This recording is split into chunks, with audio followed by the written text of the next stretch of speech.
5 मिनिटात ऐकावे. वल्लभनगरचा ब्रिज आहे ना, तो बंद आहे खालचा बरं का. तर मला नाशिक फाट्यावर ना इकडे भोसरीतून यायला लागेल बरं का. कॅन्सल करू नका फक्त. ते रस्ता बंद आहे.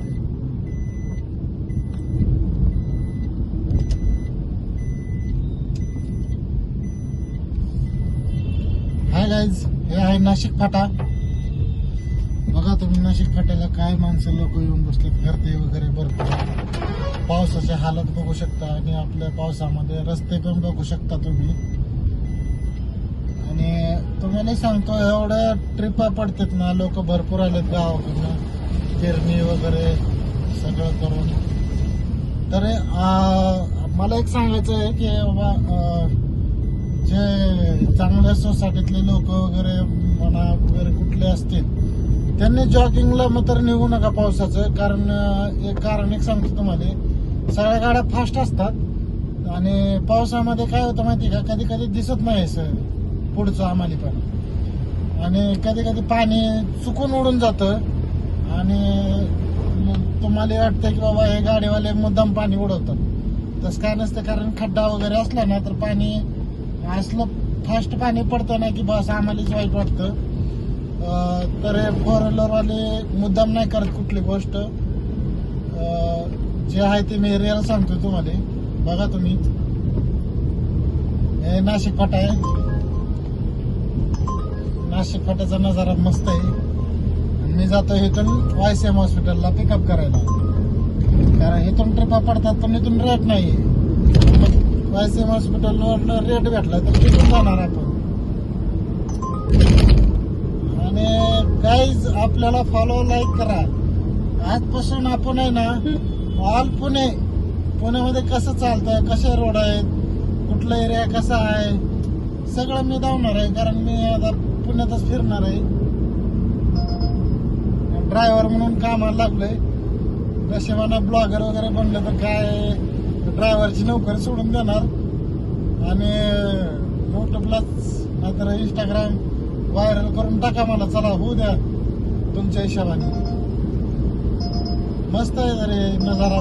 भोसरीला जायलोय, भोसरीवरनं YCMला. होऊ शकतं सकाळ सकाळ गर्दी नाहीये काहीच. रिक्षावाले वगैरे मस्त गाडी चालवतात. आणि हा, रिक्षावाल्यांनी पडदे लावून घ्या, पाणी आतमध्ये येणार नाही. कस्टमरची सुरक्षितता बघा. आणि वाईट म्हणून घेऊ नका कुणीच मित्रांनो. आपण बी नवीनच ब्लॉगर आहे, त्यामुळे आपल्यालाच बोलता येत नाही जास्त. कधी स्टेज डेअरिंग कधी नाही जिंदगीत केली आपण. जर स्टेज डेअरिंग केली असती ना मित्रांनो तर आपण मी इथं नसतो राहिलो. कारण कधी लहानपणी स्टेज डेअरिंग करायला शिकू आपल्या मुलांना. का बरं सांगू, स्टेज डेअरिंग केली ना तर मग पोरं सुधारतात, बोलायला शिकतात. जिथं नाही तिथं काय पटत नसेल तर लगे बोलून उत्तर जिकडं तिकडं करून टाकतात. डेअरिंग, स्टेज डेअरिंग शिकवा तुम्ही मुलांना वगैरे सगळंच. हे बघू शकता, शाळा शिका मित्रांनो. MIDC मध्ये सकाळ सकाळ फिरा, तुम्हाला शाळेचं महत्व कळलं. MIDC मध्ये फिरलं ना, शाळा शिकल्यावर काय होतं, नाही शिकल्यावर काय होतं ते सगळं कळून जाईल तुम्हाला. आता आम्ही MIDC मध्ये फिरतो ना, तर सकाळ सकाळ भरपूर असतात पोरं, काम हुडकतात हे इकडं तिकडं. आता अजून एक नदी जातो, चला जात जात मला नदी दिसली. आंघोळ करायची इच्छा होते पण मी काय आंघोळ नाही करत. रिक्षावाले भाऊ आहेत, दमान गाडी घेतो मी. फास्ट असतं तर मग काय बस. बघू शकता तुम्ही, पाणी भरपूर आहे, पाण्याचा विषय नाही.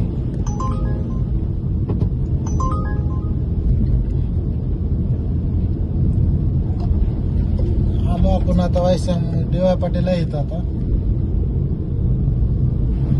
DY पाटील कॉलेज आहे इथं आणि त्याच्या पाठीमागे YCM.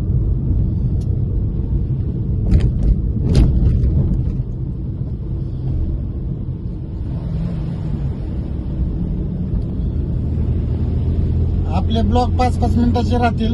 कारण कसं आहे माहिती आहे का, जास्त मोठा असला का युट्यूबला अपलोड नाही होत. आणि दुसरी गोष्ट काय माहिती का, आपला 4G नेटवर्क 5G नेटवर्क कुठं कुठे चालतच नाही गणित. मग ते व्हिडिओ डिलीट मारायला लागते. मग ते 5 मिनिटाचा व्हिडिओ बनवला ना तर सगळ्याला दिसतं पण आणि माहिती पण होतं. आता इथं बघा तुम्ही, आले मी इथं YCM हॉस्पिटलला.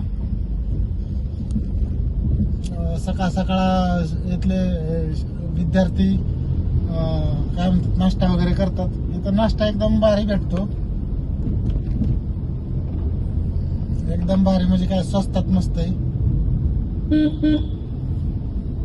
इथं सगळे शिकायला झालेले विद्यार्थी आहेत, सगळे शिक्षणासाठी. DY पाटील कॉलेज आहे, मोठे 2-3 मोठे मोठे कॉलेज आहेत. असा विषय आहे मित्रांनो. हे बघा कशाही लोक चालतात राव.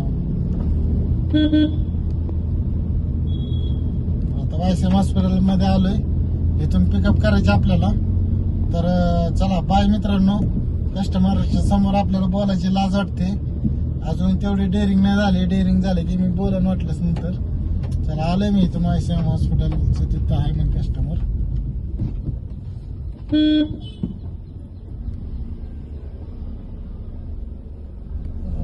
कुठं आहे कस्टमर, दिसत नाहीये.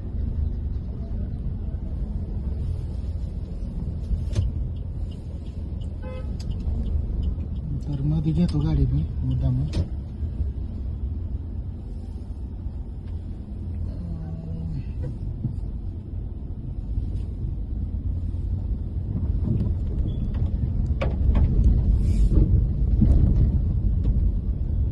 आतमध्ये यायचं ना मॅडम? हो, येस येस येस. आलो